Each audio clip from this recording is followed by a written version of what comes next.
Hello friends, welcome to Dhana's tips.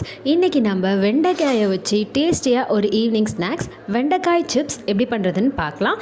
இந்த chips பண்ணுறதுக்கு தேவையான பொருட்கள்: வெண்டைக்காய் 1/4 கிலோ, கடலை மாவு 2 ஸ்பூன், அரிசி மாவு 1 ஸ்பூன், மிளகாய்த்தூள் 2 ஸ்பூன், உப்பு, தேவையான அளவு எண்ணெய்.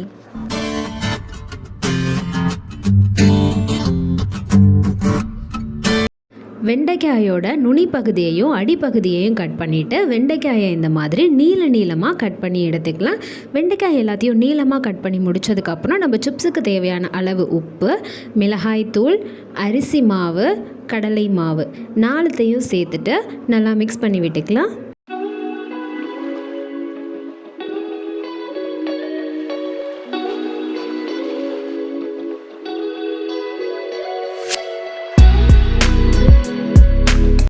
இந்த மசாலா எல்லா இடத்துலையும் நல்லா ஸ்ப்ரெட் ஆகிற அளவுக்கு மிக்ஸ் பண்ணி விடணும். மிக்ஸ் பண்ணி முடிச்சாச்சு. இப்போ இதில் நம்ம லைட்டாக தண்ணி தெளித்து பசைஞ்சு விட்டுக்கலாம். இதில் மொத்தமாக கடலை மாவு, மிளகாய்த்தூள் சேர்த்து மிக்ஸ் பண்ணாமல் கொஞ்சம் கொஞ்சமாக சேர்த்து மிக்ஸ் பண்ணிக்கலாம். அப்போ தான் இது நல்லா மிக்ஸ் ஆகும். இதில் ரொம்ப தண்ணி சேர்க்கணுன்னு அவசியம் இல்லை, கொஞ்சமாக தண்ணி சேர்த்து மிக்ஸ் பண்ணால் போதும்.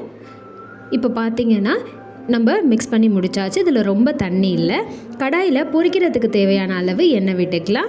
எண்ணெய் நல்லா சூடானதுக்கப்புறம் நம்ம சிப்ஸ் பண்ணுறதுக்காக பசைஞ்சு வச்சுருந்தோம்ல, அதை இதில் எடுத்து சிப்ஸை நல்லா உதிர்த்து விட்டு எண்ணெயில் போட்டு பொரிச்சு எடுத்துக்கலாம்.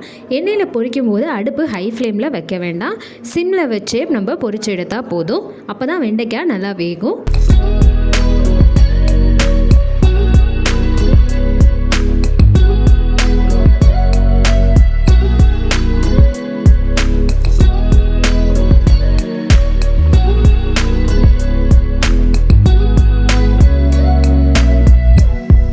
இப்போ பார்த்திங்கன்னா பபிள்ஸ் எல்லாமே அடங்கி இப்போ அது நல்லா வெந்துருச்சு. இப்போ அதை நம்ம கடாயிலிருந்து எடுத்துடலாம்.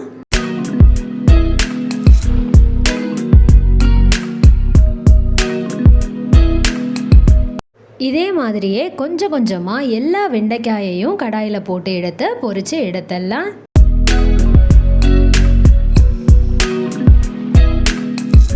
ரொம்ப ரொம்ப டேஸ்டியான கிறிஸ்பியான வெண்டைக்காய் சிப்ஸ் தயாராகிடுச்சு. ட்ரை பண்ணுங்கள். ட்ரை பண்ணிவிட்டு எப்படி இருக்குன்னு கமெண்ட் பண்ணுங்கள். சேனலுக்கு சப்ஸ்கிரைப் பண்ணுங்கள். மறக்காமல் பக்கத்தில் இருக்க பெல் ஐக்கானை கிளிக் பண்ணிக்கோங்க. தேங்க்யூ.